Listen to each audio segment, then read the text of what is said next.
ஓம் திருச்சிற்றம்பலம்.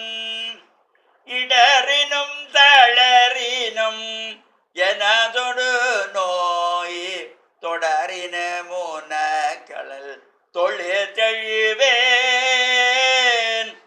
கடல் தனில் அமீதோடு கலந்த நஞ்சை மிடறினுள்ளடக்கிய வேதியனே.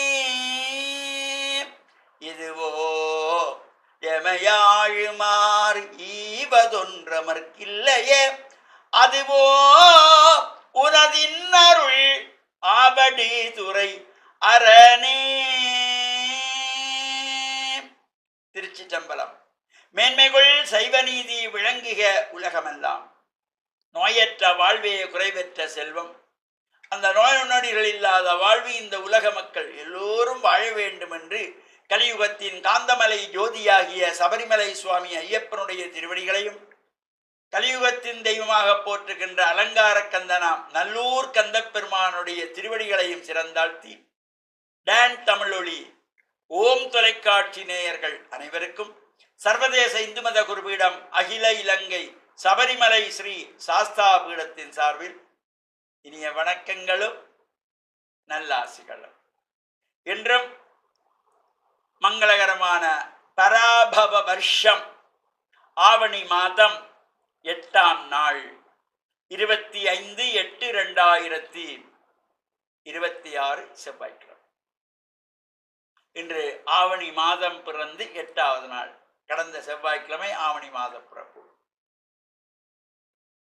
இன்று மங்களவாரம் என்கின்ற செவ்வாய்க்கிழமை பல்வேறு அம்பாள் ஆலயங்களிலே சிறப்பான பூஜைகள், அபிஷேகங்கள், ஆராதனைகள் நடைபெறும். அதே போல நல்லைக்கந்தன் அலங்கார கந்தனுடைய இந்த மகோற்சவத்திலே இன்று 9வது நாள் உற்சவம் நடைபெற்றுக் கொண்டிருக்கிறது. நாளைய தினம் 10வது நாள். மஞ்சத்திலே ஏறி முருகப்பெருமான் வீதியிலா வருகின்ற ஒரு சிறப்பு. அந்த நேரம் காலம் தவறாமல் குறித்த நேரத்திலே அங்கு பூஜைகள், உற்சவங்கள் நடைபெறுகின்ற ஒரு தனித்துவமானது நல்லூரானுடைய உற்சவங்கள். நாளைய தினம் மஞ்சள் திருவிழா. இன்று பிரதோஷ விரதம்.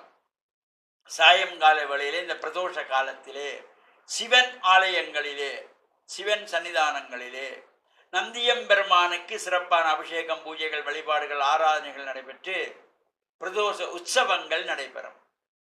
அந்த பிரதோஷ காலத்திலே நந்தியம்பெருமானிடத்தில் அபிஷேகம் நடைபெறுகின்ற பொழுது, தீபாரம் நடைபெறுகின்ற பொழுது, நந்தியினுடைய 2 கொம்புகளுக்கும் நடுவிலே இறைவன் ஆனந்த தாண்டவம் ஆடுகின்ற வகையிலே பிரார்த்தனை செய்து கொள்வது. அங்கே பிரதட்சணம் செய்து கொள்வார்கள்.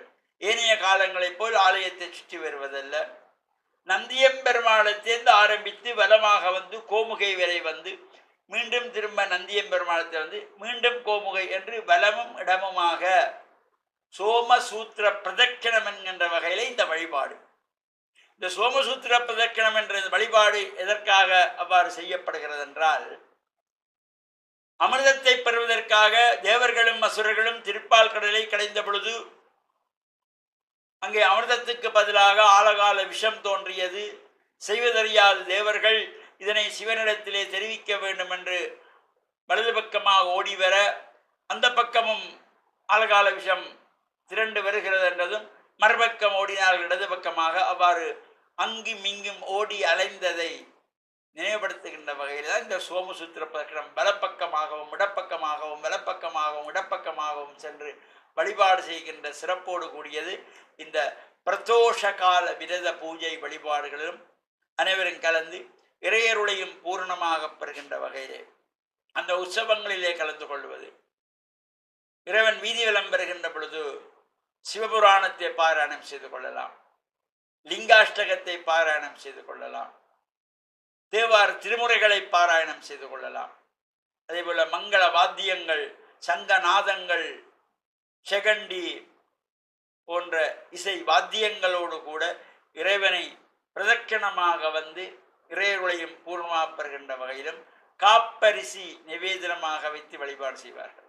இந்த பிரதோஷ காலத்தில் யாரெல்லாம் சிவன் ஆலயங்களிலே விரதம் இருந்து ஆலயங்களிலே சென்று பிரார்த்தனை செய்து சிவனுக்கு திரிதலம் ஆகிய அந்த வில்வபத்திரத்தை கொண்டு சென்று அர்ச்சனைக்கு கொடுக்கின்றார்களோ அவர்களுக்கு எல்லா விதமான சாபங்களும் தோஷங்களும் நீங்கும் என்பது சமய அடிப்படையின நம்பிக்கை. அந்த வகையிலே நாமும் இவ்வாறு இந்த வழிபாடுகளில் ஈடுபட்டு இறையருளை பெறுவதோடு நாளைய தினம் அலங்கார கந்தனுடைய மஞ்சத் திருவிழாவிலும் கலந்து இறையருளை பெற்று மண்ணில் நல்ல வண்ணம் வாழ டான் தமிழொலி ஓம் தொலைக்காட்சி நேயர்கள் அனைவருக்கும் சர்வதேச இந்து மத குருபடத்தின் சார்பில் நல்ல ஆசிகளை கூறிக்கொள்வதில் மனமகிழ்வு கொள்கிறோம். சர்வே ஜனாகாம் சிகினோ பவந்து சமஸ்த சன் மங்களானி சந்த் சுபம்.